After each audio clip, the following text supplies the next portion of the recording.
So election time வந்தாலே, அதாவது election date announce பண்ணாலே எல்லாருக்குள்ளயுமே ஒரு கேள்வி இருக்கும். ஸோ நம்ம எவ்வளோ அமௌண்ட் எடுத்துட்டு போனோம்? அதாவது கார்ல ஒரு 50,000 வச்சிருந்தா எடுத்துப்பாங்களா? கார்ல கேஷ் இருந்தா வந்து எடுத்துப்பாங்களா?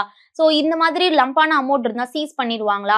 அந்த மாதிரிலாம் வந்து நெறைய டவுட்ஸ் இருக்கும். நெறைய கேள்விகள் எல்லா இடத்துலயுமே இருக்கும். அதே மாதிரி இப்போ 2026 தேர்தல்ல எலெக்ஷன் கமிஷன் ரூல்ஸ் படி நம்ம லீகலா எவ்வளோ அமௌண்ட் வச்சிருக்கலாம்? ஸோ எவ்வளோ அமௌண்ட் இருந்தா கேஷ வந்து சீஸ் பண்ணுவாங்க? அதே மாதிரி என்ன டாக்குமெண்ட்ஸ் இருந்தா நம்மளுக்கு சேஃப் அப்படின்றத இந்த வீடியோல பார்ப்போம். நார்மலா எலெக்ஷன் டேட் அனௌன்ஸ் பண்ணதுக்கு அப்புறமே எலெக்ஷன் கமிஷன் சில ரூல்ஸ் எல்லாம் கொண்டு வருவாங்க. இவ்வளவு அமௌண்ட் தான் கொண்டு வரணும் அப்படின்னு சொல்லிட்டு.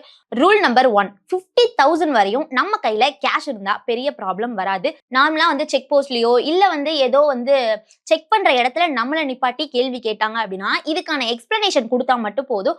இந்த மாதிரி செலவுக்கு நாங்க எடுத்துட்டு போறோம் அப்படின்ற மாதிரி. ஸோ நார்மல் பர்சன் கார்ல போனாலும் சரி, பைக்ல போனாலும் சரி, நீங்க 50,000 வரையும் உங்களோட கையில வச்சுக்கலாம். ஸோ அதுக்கு மேல இருந்தா மட்டும் தான் வந்து ப்ராப்ளம் வரும் அப்படின்ற மாதிரி சொல்றாங்க. ஸோ 50,000 வச்சிருந்தீங்க, அதுக்குள்ள வச்சிருந்தீங்க அப்படின்னா ப்ராப்ளம் இல்லை. நீங்க தாராளமா எடுத்துட்டு போனா, அப்படி ஒரு வேளை நீங்க புடிச்சா கேள்வி கேட்டா உங்களோட எக்ஸ்பிளனேஷனை கரெக்டா கொடுத்தா போதும். ரூல் நம்பர் 2, 50,000க்கு மேல இருந்துச்சு அப்படின்னா அந்த பணம் எப்படி வந்துச்சுன்னு சொல்லிட்டு ப்ரூஃப் கேட்பாங்க.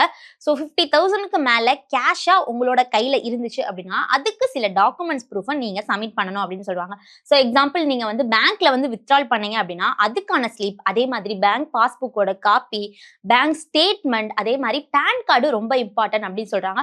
சோ இந்த ப்ரூஃப் எல்லாம் உங்க கையில வச்சிருந்தீங்க அப்படின்னா எந்த ப்ராப்ளமும் இல்ல. சோ இந்த ப்ரூஃப் எல்லாம் இல்ல அப்படின்னா கண்டிப்பா உங்களோட பணத்தை ஃபிளையிங் ஸ்குவாட் வந்து கேஷ் வந்து சீஸ் பண்ணுவாங்க அப்படின்ற மாதிரி சொல்லப்படுது. ரூல் நம்பர் 3, உங்களுக்கு 50,000க்கு மேல இருந்துச்சுன்னா இந்த மாதிரி ப்ரூஃப் எல்லாம் நான் சப்மிட் பண்ண சொல்லியிருந்தேன். ஒருவேளை உங்க கையில 10 லட்சத்துக்கு மேல இருந்துச்சு அப்படின்னா ஒருவேளை வந்து செக் போஸ்ட்ல போலீஸா இருக்கட்டும், இல்ல ஒரு ஃபிளையிங் ஸ்குவாட் டீமா இருக்கட்டும், ஸோ இவங்க எல்லாத்தையும் உங்களை செக் பண்றதுக்கான சிச்சுவேஷன் வந்துச்சு, உங்க கையில இவ்வளோ பெரிய அமௌண்ட் இருந்துச்சு அப்படின்னா அவங்க உடனே இன்கம் டேக்ஸ் ஆபீசருக்கு வந்து ரிப்போர்ட் கொடுத்துருவாங்க. ஸோ அவங்க நேர்ல வந்து உங்ககிட்ட வந்து கேள்வி கேட்பாங்க அப்படின்ற மாதிரி சொல்லப்படுது. ஸோ 10 லட்சத்துக்கு மேல இருந்துச்சு அப்படின்னா நீங்க டைரக்டா இன்கம் டேக்ஸ் ஆபீசர்ட்ட தான் வந்து நீங்க பதில் சொல்லணும் அப்படின்ற மாதிரி ரூல்ஸ்ல இருக்கு. ஃபர்ஸ்ட் நீங்க சொல்ல வேண்டியது சோர்ஸ் ஆஃப் இன்கம். அந்த பணம் நீங்க எப்படி வந்து உங்களுக்கு வந்துச்சு, ஸோ வந்து அந்த பணம் வந்து நீங்க எப்படி சம்பாரிச்சீங்க அப்படின்ற மாதிரி கேள்வி கேட்பாங்க.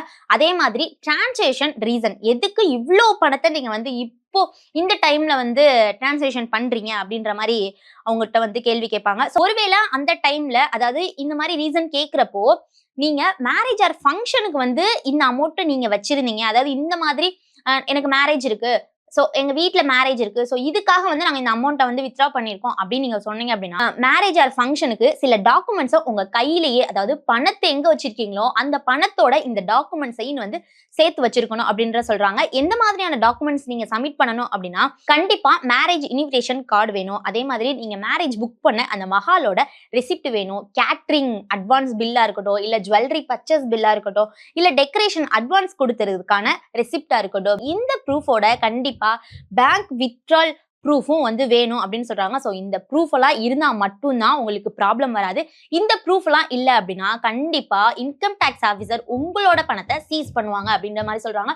ஒருவேளை இந்த மாதிரி ஃபங்க்ஷன் இல்லை, நான் வந்து பிசினஸ் பர்பஸ்க்காக எடுக்கிறேன் அப்படின்னாலும், பிசினஸ் ரிலேட்டடா நீங்க அந்த பணத்தை கையில வச்சிருந்தாலும், பிசினஸ் பேமெண்ட்டுக்கு எடுத்துட்டு போனாலும் உங்களுக்கும் சில ப்ரூஃப்ஸ் எல்லாம் வந்து கேட்கறாங்க. அது என்னதுன்னு அப்படின்னா ஜிஎஸ்டி இன்வைஸ் கண்டிப்பா கேட்பாங்க, அதே மாதிரி டெலிவரி சலான் கேட்பாங்க, business bill, cash book entry. So இதெல்லாம் இருந்துச்சு அப்படின்னா நீங்க தாராளமா பிசினஸ் ரிலேட்டடா நான் பணம் எடுத்துட்டு போறேன், ஸோ என்கிட்ட இந்த மாதிரி ப்ரூஃப் இருக்கு அப்படின்னு சொல்லிட்டு நீங்க காட்டலாம். ஸோ இந்த மாதிரி மேரேஜ் பர்பஸா இருந்தாலும் சரி, பிசினஸ் பர்பஸா இருந்தாலும் சரி, உங்க கையில 10 லட்சத்துக்கு மேல அமௌண்ட் இருந்துச்சு அப்படின்னாலோ இந்த ப்ரூஃப் எல்லாம் கண்டிப்பா உங்களோட கையில இருக்கணும் அப்படின்ற மாதிரி ரூல்ஸ்ல இருக்கு.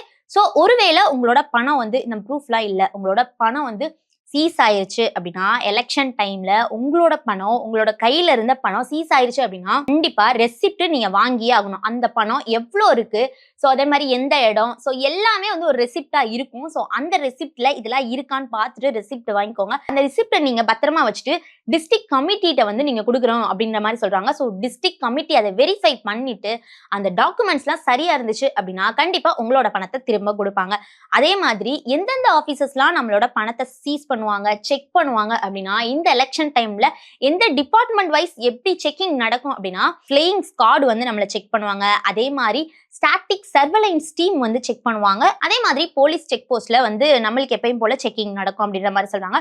ஸோ இவங்க எல்லாருமே ரோட் சைட்ல வேக்கிள்ஸ், அதாவது ரோட் சைட்ல உள்ள வண்டிகளை வந்து ஸ்டாப் பண்ணி கேஷா இருக்கட்டும், கோல்டா இருக்கட்டும், கிஃப்ட் ஐட்டம்ஸ், அதே மாதிரி லிக்யூர், அதாவது மதுபானங்கள் ஏதாவது எடுத்துட்டு போனாங்க. இந்த எலெக்ஷன் டைம்ல அதிகமா சப்ளை ஆகுறது, இதையுமே வந்து ஒரு பொருளா வந்து மென்ஷன் பண்ணுவாங்க. ஸோ இந்த மாதிரி பொருட்கள் எல்லாம் வந்து கொண்டு போறாங்களா அப்படின்னு சொல்லிட்டு செக் பண்ணுவாங்க. ஸோ இந்த மாதிரி பொருள் கொண்டு போனீங்க அப்படின்னா அதுக்கான டாக்குமெண்ட்ஸ் கரெக்டா வச்சிருக்கணும் அப்படின்ற மாதிரி சொல்றாங்க.